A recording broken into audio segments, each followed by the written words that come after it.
Hello बच्चों, कैसे हो आप सभी। आई होप आप सभी बहुत अच्छे होंगे। Welcome to with number class, जहां हम कुछ सीखेंगे, समझेंगे और आगे बढ़ेंगे। तो जैसा कि आप सभी बच्चों को पता हुआ कि आपकी जो 9th में रजिस्ट्रेशन फॉर्म है वो आ चुकी है, और आपके विद्यालय में आप चाहे गवर्नमेंट स्कूल के हो या फिर प्राइवेट स्कूल के हो, आप सभी बच्चों को क्या करना है, ये 9th में जो रजिस्ट्रेशन फॉर्म है वो भरना कंपलसरी है। ठीक है, रजिस्ट्रेशन फॉर्म की अलग अलग फीस है। प्राइवेट के लिए शायद 480 है और गवर्नमेंट इंस्टीट्यूशन के लिए 350 है। ठीक है, तो ये आप अपने विद्यालय में पता कर सकते हो, आपके विद्यालय में इसकी डिटेल दी जाएगी। लेकिन जो फॉर्म है ये किनको भरना है, वैसे छात्र हैं जो कि 2027 में अपनी 10th की एग्जाम देंगे। अपना जो बोर्ड है वो बोर्ड का एग्जाम जो है उनका 2027 में होगा। तो वैसे छात्र क्या है, इस फॉर्म को भरने के लिए एलिजिबल है। यदि इस 9th क्लास में इस पंजीयन फॉर्म को नहीं भरते हैं तो 99% तक का चांस है कि आप जो 10th क्लास में जो है वो एग्जाम देने के लिए आप एलिजिबल कहीं से भी नहीं होइएगा। सो इस फॉर्म को भरना बेहद जरूरी है। लेकिन फॉर्म को भरने से ज्यादा जरूरी है कि इस फॉर्म को सही तरीके से कैसे भरा जाए। यदि आप इस फॉर्म में किसी भी गलत प्रकार की डाटा को भरते हैं तो आपको इन फ्यूचर में कई सारे परेशानियों का सामना उठाना पड़ सकता है। तो चलिए हम वीडियो को स्टार्ट करते हैं और हम जानेंगे कि इस फॉर्म को हमें कैसे भरना है। ठीक है, तो सबसे पहले देखो हमारा ये कोई फॉर्म है, आपको मैं फॉर्म दिखा भी दे रहा हूँ। ये तो सेकंड पेज, ये अंतिम पेज, ये मतलब आपको 2 पेज में ये टोटल फॉर्म है। ठीक है, देखिए सबसे पहले हम इसके टाइटल की तरफ देख लेते हैं। इसके टाइटल में आपको मिल जाएगा कि ये क्या है। बिहार स्कूल एग्जामिनेशन बोर्ड जो है BSEB है, उसके द्वारा एक रिलीज किया गया फॉर्म है जो कि रजिस्ट्रेशन फॉर्म है। ठीक है, और ये किनके लिए यहाँ पे उन्होंने मेंशन कर दिया है कि 2027 में जो कैंडिडेट होंगे, जो सेशन 26-27 होगा, यानी आप जब 10th में जाओगे ना तो अभी 25 है तो 26 में तो आप जाओगे 10th में, तो उनके लिए फॉर्म है। तो देखो ये फॉर्म को कैसे कैसे भरना है, मैं पॉइंट वाइज आपको ले चलूंगा कि पॉइंट वाइज मैं उसका एक्सप्लेन करूंगा कि कैसे हमें इस फॉर्म को भरना है। ठीक है, तो सबसे पहले देखो हमारा इस तरफ आता है आपको कलर फोटो साइज 3.57 इंटू 3.07।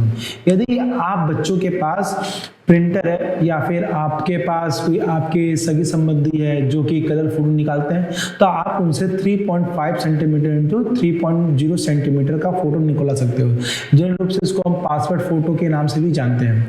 ठीक है, यदि आपके पास नहीं है तो आप इसलिए किसी भी दुकान पे जाना, आप फोटो निकलवा लेना एक बार। लेकिन आप इसमें जरूर ध्यान दीजिएगा, आप जब भी फोटो बनवाएं तो उसमें जो उसका बैकग्राउंड है ना वो व्हाइट ही रखना।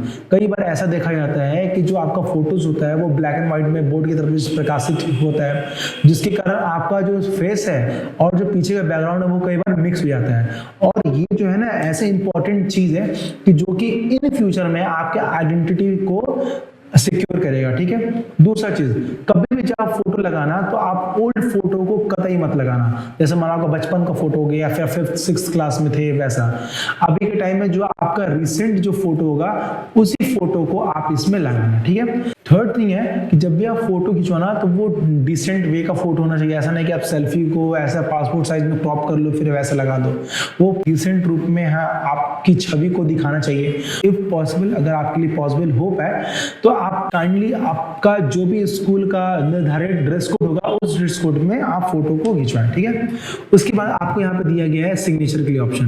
ये जो आपको जो ब्लॉक दिख रहा है, कोशिश की जो सिग्नेचर है वो इसी ब्लॉक के अंदर हो। ठीक है, अब जो हम पॉइंट वाइज भरते हैं कि हमें जो फॉर्म है वो कैसे फिल करना है। तो सबसे पहले हमारे पास ये कैटेगरी में, हमारा कैटेगरी में 2 ऑप्शन दिया गया है। एक तो है हमारा रेगुलर का, एक हमारा प्राइवेट का। तो जो भी ऐसे बच्चे जो कि गवर्नमेंट स्कूल में है पढ़ते हैं या फिर किसी गवर्नमेंट इंस्टीट्यूशन में पढ़ते हैं या फिर किसी गवर्नमेंट कॉलेज में पढ़ते हैं वो रेगुलर पे टिक करेंगे। वैसे बच्चे जो किसी प्राइवेट संस्थान में पढ़ते हैं वो प्राइवेट पे टिक करेंगे। उसके बाद जितने भी इस बिहार में, इस राज्य में विद्यालय हैं उनका ना कोड दिया गया है, एक 5 डिजिट कोड होगा। जैसे मान लो मैंने कुछ भी लिख दिया 53456, ये कोई भी कोड हो गया। ठीक है, ये मैंने ऐसे रैंडमली उठाया है, ये मेरे विद्यालय का भी कोड नहीं है। तो आप जो है अपने विद्यालय में जाइएगा और पता कीजिएगा कि आपके विद्यालय का जो कोड है वो क्या है। ठीक है, इसके बाद आता है आपका स्कूल नेम। देखो प्राइवेट स्कूल में तो ऐसा कुछ प्रॉब्लम नहीं है, लेकिन जो कई ऐसे गवर्नमेंट स्कूल है, गवर्नमेंट स्कूल कई ऐसे छात्र छात्राएं हैं, उनको अपना विद्यालय का पूरा नाम भी मतलब कभी कभी होता है ऐसा कि वो ठीक से पता नहीं है या फिर उसमें वो त्रुटि कर देते हैं। तो आप जब भी विद्यालय का नाम भरिए तो एक बार अपने जो भी शिक्षक होंगे या फिर जो भी आपके सहपाठी होंगे या फिर जो भी आपके सहायक शिक्षक होंगे, किसी से भी आप विद्यालय में जाके इसके बारे में एक बार वेरिफिकेशन जरूर से कर लेना। नेक्स्ट देखिए आपका आता है तीसरे के बाद चौथा नंबर अपार आईडी कार्ड। देखो अपार आईडी कार्ड आज के टाइम में गवर्नमेंट ने बोला है कि जो भी इंस्टीट्यूशन है, जो भी एजुकेशनल इंस्टीट्यूशन है, वो क्या करें, बच्चों का अपार आईडी कार्ड जनरेट करें, जिससे कि इन फ्यूचर में आप जहाँ पे भी कोई भी चीज़ में पार्टिसिपेट करें, कोई भी कोर्स में आप इनरोल करें खुद को, तो आपका जो डिटेल है वो दूसरा इंस्टीट्यूशन है वहाँ तक वो वैलिडेट हो पाए। साथ ही साथ जो भी आपके डॉक्यूमेंट है वो एक जगह, एक जो ऑनलाइन प्लेटफॉर्म है उस पर वो क्या हो पाए, स्टोर हो पाए।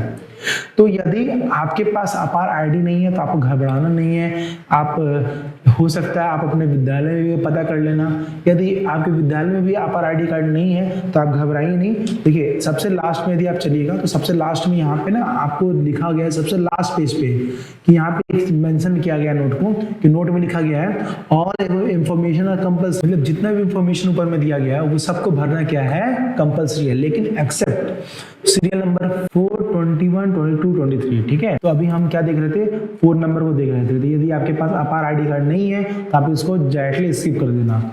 दूसरा है आपका विद्यार्थी का नाम। देखो ये ना बहुत जरूरी है, आप जो भी नाम लिखना उसमें जो भी मात्राएं हैं उसको विशेष रूप से ध्यान देना। कोशिश करना कि जब भी आप नाम लिखो तो ये जो ब्लॉक है, जो ब्लॉक आपको दिख रहा है, इस ब्लॉक के अंदर ही आपको भरना। ठीक है, जैसे कि अगर जैसे मान लीजिए कि मेरा नाम है राम, तो मैं इस ब्लॉक के अंदर भरूंगा। जैसे मान लो किसी का नाम है सुरेश, तो वो ऐसे नहीं आप भरना। ठीक है, इसके बाहर आपको नहीं जाना चाहिए, कोशिश करना वो क्या जाए, इसी के अंदर जाना चाहिए। दूसरी चीज है, उसके बाद हमारा आता है ये नाम ब्लॉक में भरने के लिए। देखिए मैंने एक आपको यहाँ पे इंफॉर्मेशन जो है, जो यहाँ पे इंस्ट्रक्शन दिया है उसको मैं गलती से मिस कर गया था। देखो यहाँ पे ना एक आपको इंस्ट्रक्शन दिया गया है। सबसे पहले ये जो बॉक्स है, इस बॉक्स के अंदर इंस्ट्रक्शन ये है, सबसे पहले इंस्ट्रक्शन ये है कि please fill in the form in English block letters and each word will be separated by a blank box. ठीक है, मतलब ये भी जो भी ब्लॉक दिया गया ना, छोटा छोटा ये जो छोटा छोटा खंड दिया गया है, इसमें आप जो भी शब्द भरोगे ना वो सेपरेट होना चाहिए। जैसे कहने का मतलब है, जैसे मान लो कि मेरा नाम है जैसे राम, तो मैं क्या करूंगा, ऐसे घिस पिच नहीं करूंगा, मैं क्या करूंगा, सेपरेट करूंगा। ऐसे मान लो एक में आर फिर ए एम। ठीक है, आप समझ गए इस चीज को। तो आपको भी क्या करना है, इस ब्लॉक में करना है। उसके बाद यदि हमें कुमार लिखना हो तो हम ऐसे नहीं कि हम यहीं से कुमार को स्टार्ट कर देंगे, एकदम गलत है। आपको क्या करना है, यहाँ पे फिर एक स्पेस छोड़ना, KUMAR, या फिर जो भी आपका नाम हो, ये मैंने आपको बता दिया। दूसरा है कि please tick the appropriate box. ये जब हम 8 नंबर के बाद जब हम आते हैं तो उसके बाद से हम इस चीज को हम जानेंगे। ठीक है, तो आप समझिए। नेक्स्ट है आपका माता का नाम। आप माता का नाम भी आप देख लेना। एक चीज और, जब भी आप नाम लिखना तो उसमें स्पेलिंग का बहुत ध्यान देना। जैसे कि मान लो कि आपका किसी छात्रा का नाम है गीता, और गीता को हम इस तरीके से भी लिख सकते हैं। तो जो भी आपका 9 का रजिस्टर होगा ना, आपके विद्यालय में आपका 9 का रजिस्टर होगा, जिसमें जब आपने एडमिशन करवाया होगा तो उस सब रजिस्टर पे एक रिकॉर्ड बुक होता है जिसमें आपकी डिटेल दिया जाता है। तो एक बार आप वहां से वेरीफाई कर लेना कि आपका जो नाम है रजिस्टर में क्या चढ़ा गया है, वो इस तरीके से चढ़ा गया है, फिर इस तरीके से चढ़ा गया है। तो उसी अनुसार से आप क्या करना, इस फॉर्म में इसमें आप उस तरीके से नाम को भरना। उसके बाद यहाँ पे आपका माता का नाम आ जाएगा हिंदी में, यहाँ पे आपका इंग्लिश में। उसके बाद आपका पिता का नाम हिंदी में, फिर आपको इंग्लिश में। नेक्स्ट है आपके यहाँ पे डेट ऑफ बर्थ लिखना है। देखो जो डेट ऑफ बर्थ है वो यहाँ पे दिया गया है DDMMYY। DD का मतलब होता है डे, मतलब डे, M का मतलब हुआ मंथ, और Y का मतलब है ईयर। सपोज किसी का जन्म है 7/7/2011, ठीक है, ये किसी का डेट ऑफ बर्थ है, तो यहाँ पे ऐसे नहीं है 7/7/2011, तो वो क्या करेगा, ऐसे नहीं लिखेगा। वो कैसे लिखेंगे, अगर ऐसे आप लिखते तो ये पूरी तरीके से गलत हो जाएगा। तो आपको कैसे लिखना है, 07 DD हो गया आपका, फिर आपका मंथ हो जाएगा तो 07, फिर आपका ईयर हो जाएगा तो 2011, ठीक है। अब नीचे में यह कह रहा है कि please tick the appropriate box. अब इसमें हमारा क्या किया गया, 9 से लेकर 14 सब कुछ ऐसे डिटेल दिया गया है जिस पर हमें क्या करना है, मात्र टिक करना है। उसके बाद हमारा आता है देखो जेंडर। आपका जेंडर क्या है, मेल है तो मेल, यदि आप गर्ल है तो फीमेल, यदि आपका ट्रांसजेंडर है तो आप ट्रांस पे टिक करिएगा। उसके बाद में आपका नेशनलिटी, नेशनलिटी क्या है, आपका इंडियन है तो आप इंडियन करना, यदि आप नेपाल से हैं, किसी और कंट्री से हैं तो आप वहां पे अदर कर सकते हो। नेक्स्ट आपका कास्ट कैटेगरी, कास्ट कैटेगरी मतलब आप जिस जाति से संबंध रखते हैं, आपका कास्ट का कैटेगरी क्या है वो आपको इसमें जानना है। सपोज दैट आप यदि जनरल से तो जनरल में होंगे, यदि ईबीसी में ईबी में होंगे, ईबीसी में आप टिक कीजिएगा। लेकिन इसको टिक करते समय ना 11 नंबर को आप एक चीज सुनिश्चित कर लीजिएगा, आप हमेशा ना कास्ट सर्टिफिकेट को जरूर से बनवा लेना और आप देख लेना। क्योंकि प्रॉब्लम क्या होता है आज के टाइम में, कई बार ऐसा देखा गया है कि कई जो एससी जो समुदाय है अब वो ईबीसी में आ गए हैं, कई ईबीसी ऐसे समुदाय हैं जो बीसी में आ गए हैं, कई ऐसे जो बीसी समुदाय हैं जो कि आप जनरल में आ गए हैं। तो आप इस चीज का ध्यान रखना कि आपका जो कास्ट कैटेगरी है वो क्या आज के डेट से, आज से 5 साल पहले क्या स्थिति थी उस पर नहीं जाना है, आज के डेट में आपका जो कास्ट कैटेगरी है वो क्या आने वाला है। ठीक है, तो उस अनुसार से आप इस पे क्या करना, फॉर्म को भर देना, इस पर टिक कर देना। उसके बाद में डिफरेंटली एबल्ड, यदि आप दिव्यांग हैं, यदि आपको किसी प्रकार की दिव्यांगता है तो आप उस पर यस कीजिएगा, यदि नहीं है तो आप इस पर नो कीजिएगा। यदि आपकी किसी प्रकार की दिव्यांगता होगी तो आप उसको इस चीज में मेंशन कर देना, चाहे तो आप हिंदी मेंशन करो या इंग्लिश मेंशन करो, या फिर आप अपने जो भी आपके क्लास टीचर होंगे या फिर आपके अध्यापक होंगे आपके विद्यालय में, उनसे आप पूछ के ये हेल्प ले सकते हो, उनकी गाइड ले सकते हो। ठीक है, उसके बाद में आपका आता है रिलीजन, मतलब आप किस धर्म से संबंध रखते हो। यदि आप हिंदू है तो हिंदू, फिर इस्लाम है तो इस्लाम, सिख हैं तो इसमें टिक करना है, यदि आप जैन है तो इसमें टिक करना है, यदि आप बौद्धिस्ट है तो इसमें टिक करना है, यदि आप क्रिश्चियन है तो इसमें टिक करना है। यदि आपका इसमें से कोई भी ऐसा रिलीजन नहीं है तो आप उसमें अदर पे आप टिक कर सकते हो। ठीक है, नेक्स्ट आपका आ जाता है एरिया। ठीक है, एरिया मतलब रूरल का मतलब होता है गांव, ग्रामीण क्षेत्र। यदि आप ग्रामीण क्षेत्र से आते हैं तो आप ग्रामीण क्षेत्र पे क्या कीजिएगा, इस पे टिक कर दीजिएगा। यदि आप शहरी क्षेत्र से आते हैं तो आप शहरी क्षेत्र पे आगे पे टिक कर दीजिएगा। उसके 15 नंबर आ जाएगा मेटेरियल स्टेटस। मेटेरियल स्टेटस का मतलब होता है कि क्या आप शादीशुदा हैं या फिर नहीं है। यदि आप शादीशुदा होंगे तो आप क्या कीजिएगा, इस पर टिक कर दीजिएगा। यदि आप शादीशुदा नहीं है तो आप इस पर टिक नहीं कीजिएगा। ठीक है, इस पर टिक कर दीजिएगा अनमैरिड पे। अब आता है हमारा नंबर 17-18 में। देखो ये कंफ्यूजन नहीं है, लेकिन कई बार जब से फॉर्म भरा जाता है तो अधिकतर बच्चे ना ये 17-18 में क्या करते हैं, गलती करते हैं। ये दोनों में से आपको कोई एक को फिलअप करना है। ठीक है, सबसे पहले है, यदि आपके पास आधार कार्ड है तो आप क्या कीजिएगा, इसमें आराम से अपना आधार कार्ड का नंबर सब पुट कर दीजिएगा। अब जिन बच्चों के पास आधार कार्ड नहीं है वो क्या करेंगे, 18 नंबर को फिल करेंगे और ये घोषणा करेंगे कि मेरे पास क्या है, आधार कार्ड नहीं है, और तब जाके क्या करेंगे, यहाँ पे अपना विद्यार्थी को साइन करेंगे। ठीक है, कई बच्चे ऐसे होते हैं, अच्छा इन्होंने आधार कार्ड पर लिख लिया और देखा बस इन्होंने इस 18 नंबर को उन्होंने पढ़ा ही नहीं, उन्होंने बस देखा अच्छा यहाँ पे है और यहाँ पे तो सिग्नेचर करना है तो हम यहाँ पे कर रहे हैं, सिग्नेचर कर दिया और हम इसे पढ़े भी नहीं है। तो यदि आपके पास आधार कार्ड होगा तो आप आधार कार्ड नंबर ही डालेंगे, यहाँ पे सिग्नेचर कतई नहीं करेंगे। यदि आपके पास आधार कार्ड नहीं है तब जाके आप इसमें यहाँ पे क्या करेंगे, सिग्नेचर करेंगे। ठीक, अब हम बढ़ते हैं 19 नंबर की तरफ। 19 नंबर में देखो बोला गया है कि ईमेल आईडी। ठीक है, आजकल के पास मुझे लगता है कि हर ऐसे बच्चे हैं जिनके पास ईमेल आईडी है। ईमेल आईडी की ऐसी कंपनियां हैं, लेकिन उसमें से जो जीमेल है वो सस्ता है और काफ़ी इजी टू यूज़ है। तो आप जीमेल बना सकते हैं, इजीली बना सकते हैं। और इसका जो लिंक है, आपके पास यदि ईमेल आईडी नहीं है तो आप इस वीडियो का डिस्क्रिप्शन से आप इसका लिंक ले सकते हैं, जहां से आपको पता चल जाएगा कि आप इजी वे में ईमेल आईडी को कैसे क्रिएट कर सकते हैं, उसका निर्माण कैसे कर सकते हैं। ठीक है, तो यदि आपके पास ईमेल आईडी है तो आप ये भी सुनिश्चित करना कि जो ईमेल आईडी टेम्पररी नहीं है, उसमें जो भी सिक्योरिटी, जो भी प्राइवेसी है उसको भी आप उसमें ऐड कर लेना, ताकि आप लंबे समय तक उस ईमेल को रख सको। क्योंकि ये जो ईमेल आईडी है ना, आप भविष्य तक क्या करेगा, काम देगा। ठीक है, ईमेल आईडी भरने के बाद आप इसमें एड्रेस भर देना, जहाँ पे आप रहते हैं वो प्रॉपर रूप से इसमें पोस्ट, डिस्ट्रिक्ट, जो भी चीज़ है आपको अच्छी तरीके से भर देना और इसमें लास्ट में इसमें पिन कोड को डाल देना। नेक्स्ट है, यदि आपके पास बैंक अकाउंट है अपना तो आप उसमें बैंक अकाउंट को मेंशन कर सकते हो। यदि आपको बैंक अकाउंट नहीं मेंशन करना है तब भी ऐसा कोई दिक्कत नहीं है। 21, 22, 23 ये तीनों ऐसे एलिमेंट है, ये चाहो तो आप इसको स्किप भी कर सकते हो। ठीक है, लेकिन मैं तो कहूँगा कि यदि आपके पास है तो भरने में 3 लाइन कुछ जाता नहीं है, तो यदि आपके पास ये तीनों चीज़ है तो आप कृपया इसको भर देना। उसके बाद हमारा जो सबसे मेन चीज आता है 24 नंबर, जिसमें बच्चे बहुत ज्यादा कंफ्यूज होते हैं। यहाँ पे देखो बोला गया है कि two identification marks of candidate, ठीक है। जैसे ये क्यों जरूरी है, जैसे आप बोर्ड का एग्जाम देने जाते हो और यदि पहचान की जरूरत होती है तो कई बार क्या होता है हमारे बॉडी पार्ट में जो विजुअल जो साइन है, जो चिन्ह है, उसके द्वारा हम किसी का भी आइडेंटिफिकेशन कर सकते हैं, ठीक है। जैसे आपकी कोई बाइक बुला गई तो आप ये बता सकते हो ना कि ये मेरी बाइक थी, इस पे ये निशान था, तो मुझे पता है कि ये मेरी बाइक थी। तो वैसे ही आपकी भी बॉडी पे कुछ न कुछ ऐसा निशान होता है जो कि विजिबल होना चाहिए, तो वो आपको इसमें 2 डालना है, ठीक है। तो कैसे हम पता करेंगे, तो देखो जनरली ये जो है 4 तरीके के निशान आपके बॉडी पे कॉमनली पाया जाएगा। सबसे पहले तो आपका होता है मूल, मूल मतलब होता है तिल।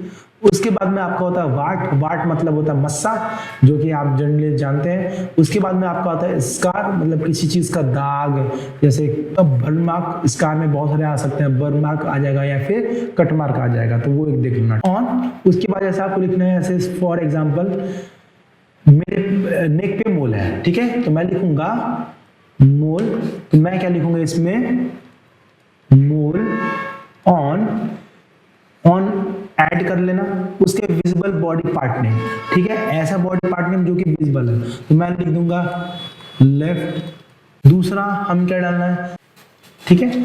तो ये जो है बहुत आसान है, आपको बस कुछ करना नहीं है, आपको क्या करना है, इसमें से कोई भी एक चीज को चूज करना, ये जो है इसी के टाइप है, इसमें कोई चीज करना, देन ऑन लगाना, और जो भी आपका बॉडी का पार्ट होगा या फिर लेफ्ट राइट होगा उसमें आप इसको इजीली भर सकते हो। 25 नंबर, ये जो है सब्जेक्ट ऑफर, ये भी बहुत इंपॉर्टेंट चीज होता है, इसमें कई बच्चे कंफ्यूज हो जाता है, जिसके कारण उनको एग्जाम में कई सारी परिस्थितियों का सामना करना पड़ता है, ठीक है। इसमें आपको 4 दिया गया है, ठीक है, 4 सब्जेक्ट दिया गया है, जिसमें से 1 2 4, मतलब ये जो 1 हो गया, 2 हो गया, ये 4, ये जो 3 है, ये तो इसमें से आप चेंजेस कर सकते हो, लेकिन ये जो 3rd नंबर है ना, ये 3rd नंबर है, ये आपको क्या है, आपको कंपलसरी, जो 3rd नंबर है वो क्या है, आपको कंपलसरी है, इसमें आप किसी प्रकार का मॉडिफिकेशन नहीं कर सकते हो, ठीक है। तो सबसे पहले MIL का मतलब क्या होता है, मॉडर्न इंडियन लैंग्वेज, इसमें से आप कोई भी ये जो चारों में से कोई भी भाषा को चुन सकते हो। उसके बाद में SIL सेकंड इंडियन लैंग्वेज, इसमें से भी कोई भी भाषा को चुन सकते हो, लेकिन इसमें मेन होता है कॉम्बिनेशन, इसमें आप कॉम्बिनेशन को आप देखना होता है, जो कि आपके विद्यालय में आपके जो अध्यापक हैं, जो भी बड़े हैं, आप उनसे भी इसका सजेशन ले सकते हो। लेकिन जो इसका कॉम्बिनेशन क्या होता है, सपोज दैट यदि कोई बच्चा हिंदी ले रहा है तो उसको संस्कृत पढ़ना होता है, यदि कोई बच्चा उर्दू ले रहा है तो उसको क्या होना होता है, हिंदी, जिसका मतलब होता है नॉन हिंदी, ये लिया जाता है। यदि आपके विद्यालय में बांग्ला, मैथिली, अरबिक, पर्शियन, भोजपुरी, ये सभी विषयों की पढ़ाई की जाती है, तभी आप क्या करना, इस भाषा को भी आप अडॉप्ट करना, वरना आप इस भाषा को अडॉप्ट नहीं करना, क्योंकि ये पढ़ाने वाला होगा नहीं तो इन फ्यूचर में आपको कई सारी परेशानियों का सामना करना पड़ सकता है, ठीक है। उसके बाद होगा कंपलसरी, यदि आप विजुअल इम्पेयर्ड नहीं है, यदि आप दृष्टिबाधित नहीं है, तो आपको ये जो math, science, social science, English, ये लेना कंपलसरी है। यदि कोई व्यक्ति दृष्टिबाधित है, जैसे मान लिया आपके दोस्त कोई है, आपके क्लास में कोई है, तो उनको होम साइंस मिलेगा इन स्पाइट ऑफ मैथमेटिक्स, मतलब मैथ की जगह उनको होम साइंस लेना होगा, और साइंस की जगह उनको क्या कर लेना होगा, आपको उनको वो म्यूजिक लेना होगा, ठीक है। यदि आपको ऑप्शनल में कोई चीज़ को लेना है तो आप ऑप्शनल में भी ले सकते हैं, जैसे मैंने इकोनॉमिक्स लिया था अपने 10th में, तो आप अपने इस चीज़ के बारे में यदि आपको एक्स्ट्रा पढ़ने की लगती है कि हाँ मुझे एक्स्ट्रा मैं पढ़ सकता हूँ, तो आप क्या करना, आप ऑप्शनल सब्जेक्ट को भी चूज कर सकते हो, ठीक है। नेक्स्ट हमारा आता है, अब जो नेक्स्ट हमारा आता है वो होता है हमारा 26 नंबर। देखिए ये जो बिहार राज्य में कुछ ऐसे जिले हैं और उन जिलों के अंतर्गत कुछ ऐसे विद्यालय हैं जिनमें क्या किया गया है, व्यवसाय शिक्षा को क्या किया गया है, उसके लिए व्यवस्था की गई है, ठीक है। जैसे NEP, यदि हम 2020 की बात करें, न्यू एजुकेशन पॉलिसी 2020, तो उसमें भी क्या की गई है, वोकेशनल एजुकेशन के बारे में बात की गई है। यदि आपके विद्यालय में वोकेशनल एजुकेशन है तो आप क्या कर सकते हो, इसमें से उन सब्जेक्ट को भी चूज कर सकते हो। यदि आपके विद्यालय में वोकेशनल एजुकेशन नहीं है तो आप उसको चूज मत करना, ठीक है। नेक्स्ट अब हमारा आता है घोषणा पत्र, ठीक है। यानी जो भी आप ऊपर में अभी तक जो भी डिटेल था वो क्या था, करेक्ट था और सही था और शुद्ध था, ठीक है।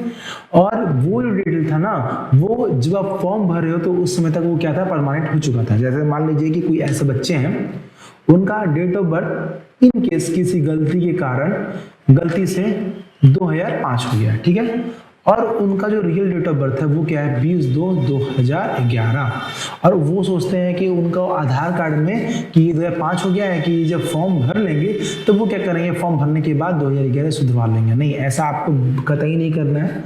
आप जब ये फॉर्म को भर रहे हैं तब तक आपके पास जो भी चीज़ है, चाहे वो कास्ट रिलेटेड हो, कास्ट कैटेगरी रिलेटेड हो, या फिर डेट ऑफ बर्थ हो, या फिर नाम का शुद्धिकरण हो, वो सब चीज़ आपने ऑलरेडी पहले से कर आया है। मतलब इसमें साफ साफ देखो लिखा गया है कि प्रमाणित किया जाता है कि इस आवेदन पत्र में दी गई सूचनाएं पूरी तरीके से सही एवं शुद्ध है और इसमें कहीं भी किसी तरह संशोधन की आवश्यकता नहीं है। इसके बाद आप क्या करेंगे, अपने यहाँ पेरेंट्स का साइन करेंगे। बहुत बच्चे ऐसे होते हैं कि जो क्या करते हैं, खुद पेरेंट्स बन जाते हैं और उनका ही साइन वो कर देते हैं, लेकिन ऐसा आपको करना नहीं है। यहाँ पे फिर आपका होगा स्टूडेंट का साइन हिंदी में होगा और यहाँ पे जो आपका साइन जो होगा वो इंग्लिश में होगा, ठीक है। इसके बाद यहाँ पे आपको कुछ नहीं करना है। यहाँ पे आपका जो भी एजुकेशन इंस्टीट्यूशन है उनके द्वारा जो भी आपके हेड ऑफ द अथॉरिटी होंगे वो क्या करेंगे, यहाँ पे वो सील और मोहर को करेंगे। सो आई होप कि आप सभी को जो वीडियो है, वो जो फॉर्म है आपको पता चल गया होगा इस फॉर्म को कैसे भरना है और वीडियो आपको इंफॉर्मेटिव लगा हो। सो यदि आपको ये वीडियो इंफॉर्मेटिव लगा हो तो काइंडली इसको आप लाइक कर देना, इस वीडियो को शेयर करना और सब्सक्राइब करके बेल आइकन जरूर डाल देना। यदि आपकी कोई भी समस्या होती है तो आप कमेंट सेक्शन में आप जरूर पूछ सकते हो, ठीक है। आप कमेंट सेक्शन में भेज देना, जिसके कारण मैं जब भी देखूंगा तो जो भी आपकी समस्या होगी उसको मैं क्या करूंगा, सुलझाने का प्रयास करूंगा। तो आज के लिए इतना ही, फिर मिलते हैं हम नए टॉपिक के साथ नए वीडियो में।